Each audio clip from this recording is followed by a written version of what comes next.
When I was watching Superman 2025, I couldn't shake this weird feeling that some scenes looked polished and sincere, but others felt like the animators were fighting sleep at the monitor at 3 a.m. while a producer yelled, "Deadline is Seriously? tomorrow, just render it." The first thing that slapped me in the face was that aerial fight against the drones when Superman is firing heat vision mid-spin. The camera sweeps around him like it wants to show off how majestic and controlled he is in mid-air, all-powerful and precise. Except the moment you freeze even one frame, you start noticing something that should not be there. The area on his back, where the light from the heat vision reflections should create a warm yellow glow, was instead a cold blue patch that looked like someone forgot to swap a placeholder texture. It wasn't a blink and you miss it thing either. Once you see it, you can't unsee it. It kills the illusion that this godlike figure is burning through machines with cosmic fire. It's like watching a magician pull off a perfect trick, and then suddenly the green screen background flickers, and you remember you're just watching a guy on a stage. And what makes it worse is that the scene was meant to be emotional, because this was the moment Superman stops holding back and shows his power against a threat that was actually overwhelming him. So the emotional weight is there, the intensity is there, but then boom, someone forgot what color light does when it reflects off a cape. And then the crypto scene comes in. You're sitting there thinking, wait, is this intentional? Did Kryptonian muscle structure change? Is this a new power? But no, it's just CGI smoothing gone too far. The kind that happens when they motion track a leg to a plate and forget to account for real-world weight shift.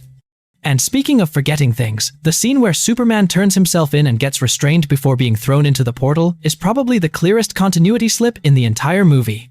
The dramatic moment lands well, the framing is perfect, the score kicks up, and then the next shot just breaks its own logic. One moment, his wrists are bound, and he's being pulled like a dangerous prisoner, and in the very next shot, his hands are free, like the restraints just evaporated between angles. It's the kind of mistake that shouldn't happen in a tentpole film, where entire teams exist specifically to track continuity between shots. It doesn't break the narrative, but it does break the immersion. Then there's the second crypto walking scene, where his foot suddenly no reason. His left foot just expands, like someone clicked and dragged the scale tool in the effects program. If this was a cartoon, we could laugh it off, but the tone of the film wants sincerity and grounded emotional beats.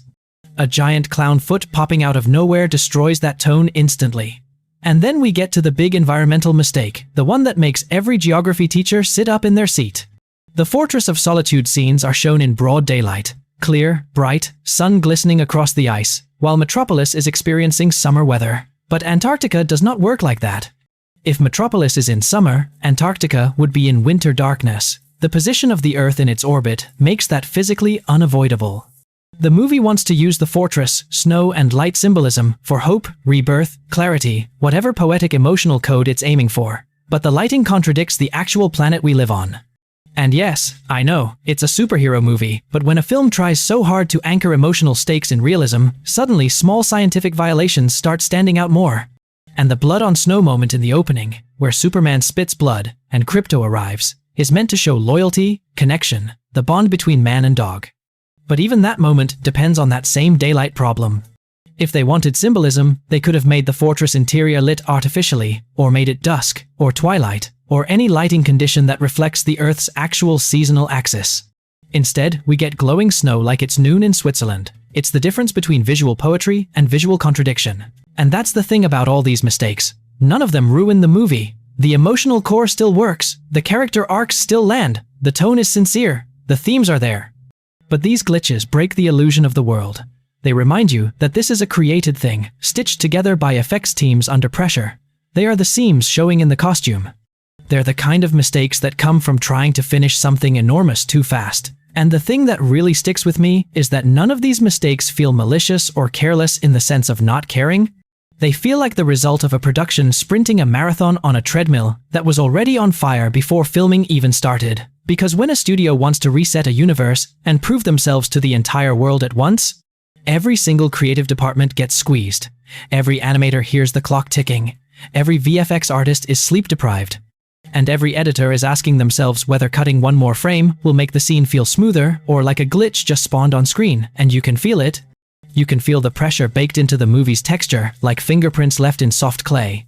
It's that energy of, we have to get this right, because if we mess up even once, People will say DC is finished again, which is insane because no studio should have the weight of an entire fandom's redemption arc on its shoulders, but here they did, and the strain shows through moments like these: continuity slips and visual physics mistakes. You can tell they wanted to communicate grandeur. They wanted Superman to feel like a myth reborn, a symbol of hope rising again. But symbolism only works when the world you build feels solid, grounded, real enough that the audience can forget the camera exists for even a second. So when I watch scenes like the Fortress daylight shot or that stretch leg moment, I don't get angry. I feel something closer to sympathy because I've seen behind-the-scenes documentaries. I've heard VFX artists talk about studios locking final shots 48 hours before international release. I know what it looks like when a team is told, the trailer comes out Thursday, whether the film is finished or not. And those are the kinds of conditions where your main character's leg suddenly turns into a rubber hose and nobody catches it, because everyone has been awake for 36 hours, staring at the same frame, trying to make ice reflections look cinematic.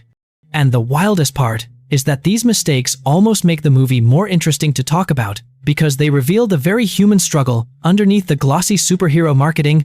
You can see where animators had to compromise, where editors had to reshape scenes, where continuity supervisors probably screamed into pillows after noticing something too late. And in some way, that creates a more honest viewing experience than a perfectly polished Marvel project that feels engineered in a lab instead of created by people. But I also can't ignore how some of these errors mess with the emotional rhythm, because film is rhythm, especially superhero film where pacing is everything. When Superman's restraints disappear between shots, it breaks tension, not because we care about the restraints themselves, but because continuity is the invisible glue that keeps emotional stakes believable.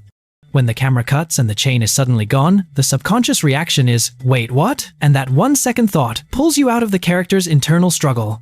Same with the foot enlargement shot. It interrupts what was meant to be a quiet, gentle bonding sequence with Krypto. The entire tone of that moment is supposed to be soft, almost nostalgic, a reminder that Superman is still Clark inside, still someone who loves, someone who needs connection. And instead, my brain is screaming, why is his foot the size of a small canoe? And the environment inconsistency goes deeper, because the fortress has always been a metaphor across every interpretation. It represents isolation, reflection, the sacred distance between Superman and humanity. It's his church, his sanctuary, his self-exile, and lighting dictates mood more than people realize. The wrong lighting changes the meaning. Bright summer afternoon lighting makes the fortress feel accessible, casual, a tourist attraction, when in narrative terms it is supposed to feel unreachable, eternal, solemn. And the Blood on Snow opening should have been one of the most cinematic moments in the entire movie, because blood on snow is visual poetry, warm life, staining cold stillness, a symbol of vulnerability and survival. But when the lighting doesn't match the emotional register of the moment, the symbolism gets muddled. It's not ruined, but it's weakened. That's all I got for you folks. Subscribe for more videos like this. I love you folks.